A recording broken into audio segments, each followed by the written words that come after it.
இன்றைக்கு நாம் தியானிக்க இருக்கிற வசனம் சங்கீதம் 16ஆம் அதிகாரம் 5வது வசனம். கர்த்தர் என் சுதந்திரமும் என் பாத்திரத்தின் பங்குமானவர், என் சுதந்திரத்தை தேவரீர் காப்பாற்றுகிறீர். இங்கே தாவீது கர்த்தரை நோக்கி இந்த வார்த்தையை சொல்கிறார். கர்த்தர் தான் என் சுதந்திரம், என் பாத்திரத்தின் பங்கு அவர் தான். என் சுதந்திரத்தை தேவன் காப்பாற்றி வருகிறார். இன்றைக்கி தேவன் நமக்கும் அவர்தான் நம் பாத்திரத்தின் பங்கு. நமக்கு தேவன் அருளிய சுதந்திரத்தை தேவன் நமக்காகவும் காப்பாற்றி வருகிறார் இல்லையா? நம் பின்வரும் சந்ததிக்கு அந்த பங்கை தேவன் வைக்கிறார் இல்லையா? நேர்த்தியான இடங்களில் எனக்கு பங்கு கிடைத்தது, சிறப்பான சுதந்திரம் எனக்கு உண்டுன்னே அடுத்த வசனத்தில் தாவீது சொல்கிறார். அப்போ நேர்த்தியான இடங்களில் எல்லாம் தாவீதுக்கு தேவன் ஒரு சுதந்திரத்தை பங்கை வைத்திருந்தார் இல்லையா? அவர் சவுல் ராஜா அபிஷேகம் பண்ணப்பட்ட பிறகே தாவீதும் அபிஷேகம் பண்ணப்பட்டார். ஆனால் அந்த அரசவையில் அவர் ராஜாவாய் அமர்வதற்கு பல ஆண்டுகள் போச்சு. ஆனாலும் கர்த்தர் அவருடைய சுதந்திர பாகத்தை பாதுகாத்து வந்தார். சவுல் மறைந்த பிறகு தாவீது இஸ்ரவேல் யூத ஜனங்களுக்கு, சமஸ்த இஸ்ரவேலுக்கு அவர் ராஜாவாக இருந்தார் பார்க்குறோம். 40 வருஷம் அவர் ஆட்சி செய்தார்னு பார்க்குறோம். அதனால் கர்த்தர் மேலே அவர் நம்பிக்கை வைக்கிறார். அதுதான் என் சுதந்திரமும் என் பாத்திரத்தின் பங்குன்னே சொல்கிறாரு. சங்கீதம் 73:26 பார்க்குறோம். என் மாம்சமும் இருதயமும் மாண்டு போகிறது, தேவன் என்றென்றைக்கும் என் இருதயத்தின் கண்மலையும் என் பங்குமாக இருக்கிறார்னு சொல்கிறார். அதாவது அவருடைய தாவீதுடைய எதிரிகள், சத்துருக்கள் அவரை துரத்தும் போதெல்லாம் அவர் ஜீவனை காப்பாற்றி கொள்ள அவர் காடு குகை மேடுன்னு எல்லா இலையிலையும் ஓடிக்கொண்டே இருக்கிறார் இல்லையா? அப்போல்லாம் அவர் என்ன சொல்கிறார்? என் மாம்சம் இருதயம் கூட மாண்டு போகுது, ஆனால் என் தேவன் தான் என்றென்றைக்கும் நான் தங்குகிற கண்மலையாக இருக்கிறார், என் பங்கு அவர் தான் சொல்லி தேவனை உயர்த்தி கொண்டே இருக்கிறார், தேவனை மகிமைப்படுத்துகிறார். கர்த்தாவே நோக்கி கூப்பிடுகிற நீரே என் அடைக்கலம், இந்த ஜீவனுள்ள ஒரு தேசத்தில் என் பங்குமா இருக்கிறீர்னே சங்கீதம் 142:5 சொல்கிறார். கர்த்தர் என் பங்கு, என் ஆத்துமா சொல்லும், ஆகையால் அவரிடத்தில் நம்பிக்கை கொண்டு இருப்பேன்னு எரேமியா தீர்க்கதரிசி புலம்பல் அதிகாரத்தை எழுதும்போது சொல்கிறார். கர்த்தர் தான் என் பங்கு, என் ஆத்துமா சொல்லும். இன்றைக்கி நம்முடைய ஆத்துமாவும் என்ன சொல்லணும்? கர்த்தர் தான் நமக்கு பங்கு. இந்த உலகத்தில் நமக்கு என்ன இருந்தாலும் இல்லாவிட்டாலும் கர்த்தரே நம் பாத்திரத்தின் பங்காக இருக்கணும். எப்படி குமாரன் தேவனை விசுவாசித்தார் இல்லையா? அவர் மரிக்கிற தருவாயில் இருக்கும்போது கூட அவர் கெத்செமனே தோட்டத்தில் 3 முறை போய் ரத்த கண்ணீர் விட்டு அழுகிறார். இந்த பாத்திரம் உமக்கு சித்தமானால் நீங்க வேண்டுமானால் இதை நீக்கி போடுங்கப்பான்னு சொல்லி தேவனிடத்தில் அவர் கேட்குறாருன்னு பார்க்குறோம். அப்போ தேவன் தான் தன் பாத்திரத்தின் பங்கு என்று ஆண்டவராகிய இயேசு கிறிஸ்து அறிந்து அந்த விண்ணப்பத்தை வைக்கிறத பார்க்குறோம்.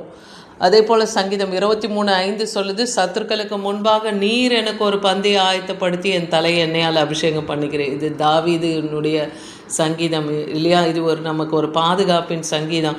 அப்போ இன்றைக்கும் நமக்கும் தேவன் சத்துருக்களுக்கு எதிராக பாங்காய் ஒரு பந்தியை நமக்கும் வைப்பார். நம் தலை எண்ணெயால் அபிஷேகம் பண்ணி நம் பாத்திரம் நம்மை முழுமையாக அவருடைய அபிஷேகத்தினாலே நிரப்புவார். அவர் தான் நம் பாத்திரத்தின் பங்கு. சங்கீதம் 119:57 பார்க்குறோம். கர்த்தாவே நீர் என் பங்கு, நான் உமது வசனங்களை கை கொள்ளுவேன் என்றேன். தாவீது கர்த்தர் தான் பாத்திரத்தின் பங்கு அறிந்திருந்தனால அவருடைய வசனத்தை அவர் கை கொள்ளுகிறார். கர்த்தருடைய ஜனமே அவருடைய பங்கு, யாக்கோபு அவருடைய சுதந்திர வீதம்னு உபாகமம் 32:9 பார்க்குறோம்.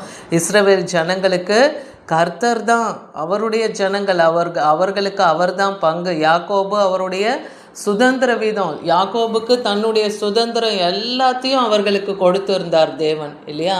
அதுதான் யாக்கோபுடைய சுதந்திர வீதமாய் பங்காய் தேவன் அவர்களுக்கு இருந்தார்னு பார்க்குறோம். என்றென்றைக்கும் உன் சந்ததியை நிலைப்படுத்தி தலைமுறை தலைமுறையாய் உன் சிங்காசனத்தை ஸ்தாபிப்பேன் என ஆணையிட்டார். யாருக்கு? தாவீதுக்கு. சங்கீதம் 89:4 பார்க்குறோம். தாவீதுக்கு பிறகு அவர் சந்ததி என்றென்றும் அந்த சிங்காசனத்தில் வீற்றிருப்பார்கள்னு சொல்லி தேவன் அவருக்கு வாக்குரைத்தார். யாக்கோபின் பங்காக இருக்கிறவர் யாரு? நம் கர்த்தர் யாக்கோபின் பங்காக இருக்கிறார் இல்லையா? அவைகளைப் போல அல்ல, அவர் சர்வத்தையும் உருவாக்கினவர். இஸ்ரவேல் அவருடைய சுதந்திரமான கோத்திரம், சேனைகளின் கர்த்தர் என்பது அவருடைய நாமம்னு எரேமியா 10:16 பார்க்குறோம்.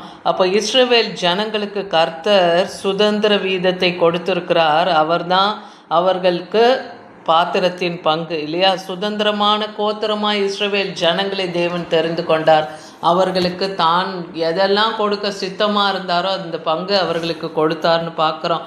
அதனால இன்னைக்கு ரட்சிப்பின் பாத்திரத்தை இன்னைக்கு தேவன் நமக்கு அவருடைய இரத்தத்தினாலே நம்மை மீட்டு இருக்கிறார், கிருபையினாலே நம்மை ரட்சித்திருக்கிறார். அதனால் நம் ரட்சிப்பின் பாத்திரத்தை எடுத்துக்கொண்டு கர்த்தருடைய நாமத்தை என்னாலும் தொழுது கொள்ளும் போது தேவன் நமக்கு வைத்திருக்கிற சுதந்திர விதத்தையும் பங்கையும் தேவன் நமக்கு அருளுவார். ஏன்னா சங்கீதம் 116:13 அப்படி சொல்லுகிறத பார்க்குறோம். சங்கீதம் 9:4 பார்க்குறோம், நீர் என் நியாயத்தையும் என் வழக்கையும் தீர்த்து நித்திய நீதியுள்ள நியாயாதிபதியாய் சிங்காசனத்தின் மேல் வீற்றிருக்கிறேன். நம் தேவன் எப்படிப்பட்டவர்? அவர் நீதியும் நியாயத்தையும் உடையவர். அவர் நீதியின் செங்கோலை வலக்கரத்திலே உடையவர் இல்லையா? அவர் நித்திய நியாயாதிபதியாய் சிங்காசனத்தின் மேலே வீற்றிருக்கிறதுனால இன்னைக்கு இந்த உலகத்திலையும் உங்களுக்கு தான் அவர் சுதந்திர வீதம், அவர் தான் உங்கள் பாத்திரத்தின் பங்கு என்பதை விசுவாசிங்க. அன்னைக்கு தாவீது இதை தான் அவர் அறிக்கையிட்டு கொண்டே இருக்கிறார். அப்போஸ்தலர் 5:1 பார்க்குறோம், இஸ்ரவேலுக்கு மனம் திரும்புதலையும் பாவ மன்னிப்பையும் அருளி இருக்கிறதுக்காக அவரை அதிபதியாகவும் இரட்சகராகவும் தமது வல்லமையுள்ள கரத்தினாலே பிதாவாகிய தேவன் குமாரனை உயர்த்தினார்னு பார்க்குறோம் இல்லையா? அவர் இன்றைக்கும் பிதாவின் வலது பாரசத்தில் வீற்றிருக்கிறார். ஜீவனுள்ள தேவனா அவர் வீற்றிருக்கிறார். 1 கொரிந்தியர் 15:25 எல்லா சத்துருக்களையும் தமது பாதத்துக்கு கீழாக்கி போடும் வரைக்கும் அவர் ஆளுகை செய்ய வேண்டியது தேவன். இன்னைக்கும் நமக்கும் விரோதமாக இருக்கிற எல்லா சத்துருக்களையும் அவர் பாதப்படி ஆக்கி போட்டு நம்முடைய சுதந்திர வீதத்தை நமக்கு தேவன் அருளுவார். என்ன நீதிமான்கள் அநியாயத்துக்கு தங்கள் கைகளை நீட்டாதபடிக்கு ஆகமத்தின் கொடுங்கோல் நீதிமான்களுடைய சுதந்திரத்தின் மேல் நிலைத்திராதுன்னே சங்கீதம் 125:3 பார்க்குறோம். நீதிமானுக்கு விரோதமாக எந்த அநியாயமும் கை நீட்ட முடியாது. எந்த கொடுங்கோல், அதாவது இந்த உலகத்தை ஆளுகிறவர்கள் அவர்களுடைய கொடுங்கோல் கூட நீதிமான்களுடைய சுதந்திரத்து மேலே நிலைநிறுத்த விட மாட்டாராம். ஏன்னா அவருடைய பிள்ளைகளின் சுதந்திரத்து மேலே எந்த அந்நியரையோ துன்மார்க்கரையோ ஆளுகிறவர்களையோ தேவன் கை போட என்னைக்கும் விட மாட்டார். ஆனால் துன்மார்க்கர்களுக்கு எப்படி இருக்கும்னா அவங்க சுதந்திரம் சங்கீதம் 11:6 பார்க்குறோம், துன்மார்க்கர் மேல் கண்ணிகளை வர்ஷிக்க பண்ணுவாராம். அவங்களுக்குன்னு தேவன் கண்ணிகளையும் அக்கினியும் கந்தகமும் கடும் கோடை கொந்தளிப்பையும் அவர்கள் குடிக்கும் பாத்திரத்தின் பங்காக இருக்கும்னு சொல்கிறார். அப்போ துன்மார்க்கர்களுக்கு தேவன் இப்படியாக தான் பங்கு வைக்கிறார். இன்றைக்கி அவங்க மத்தியில் நல்லா இருக்கிறது போல் தெரியலாம், துன்மார்க்கன் செழித்து ஓங்குவது போல தெரியல. ஆனால் அவங்களுடைய பாத்திரத்தின் பங்கு என்னவா?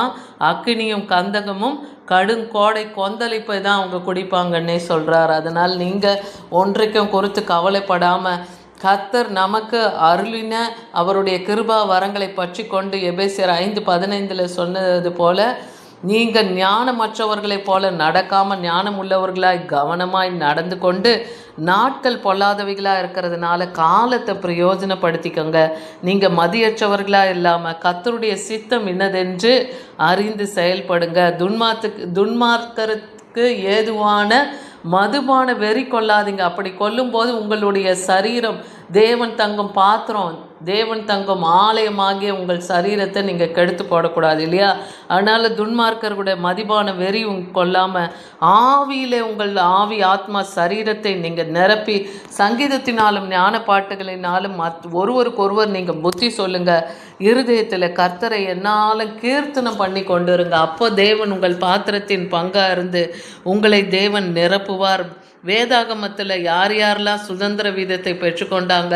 யோபுவுடைய 10 பிள்ளைகளில் 7 குமாரர்கள் இல்லையா, 3 குமாரத்திகள். அந்த 7 சகோதரர்கள் மத்தியில் 3 குமாரத்திகளுக்கும் யோபு சுதந்திர வீதத்தை வைத்தார். அவர்களுக்கு எப்படி எல்லா சுதந்திரமும் இருக்கோ அதே போல் தன் குமாரத்திகளுக்கும் சுதந்திரம் கொடுத்தார். அதே போல் உபாகமத்தில் பார்க்குறோம், காத் என்பவனுக்கு அந்த கோத்திரத்தானுக்கு விஸ்தாரமான இடத்தை தேவன் கொடுக்கிறார். அவன் சிங்கத்தை போல தங்கியிருந்து புயத்தையும் உச்சந்தலையும் பீறி போடுவான். அவன் தனக்குள்ள முதலிடத்தை பார்த்து கொள்வான். நியாய பிரமாணிகன் கொடுத்த பங்கு பத்திரமாய் அவனிடத்துல இருந்ததுன்னு பார்க்குறோம். காத்துக்கு தேவன் ஒரு சுதந்திர வீதத்தை கொடுத்தார். அதே போல் நம்ம வேதாகமத்தில் அநேகர் அந்த சுதந்திர வீதத்தை பெற்றுக்கொண்டாங்கன்னு பார்க்குறோம். இன்றைக்கி கர்த்தர் நமக்கு பாத்திரத்தின் பங்கும் சுதந்திர வீதமாக இருக்கிறார். அந்த சுதந்திரத்தை அவர் என்னாலும் காத்து நம்முடைய பிள்ளைகளுக்கும் தேவன் வைத்து ஆசீர்வதிப்பார். விசுவாசிங்கள். ஆமீன்.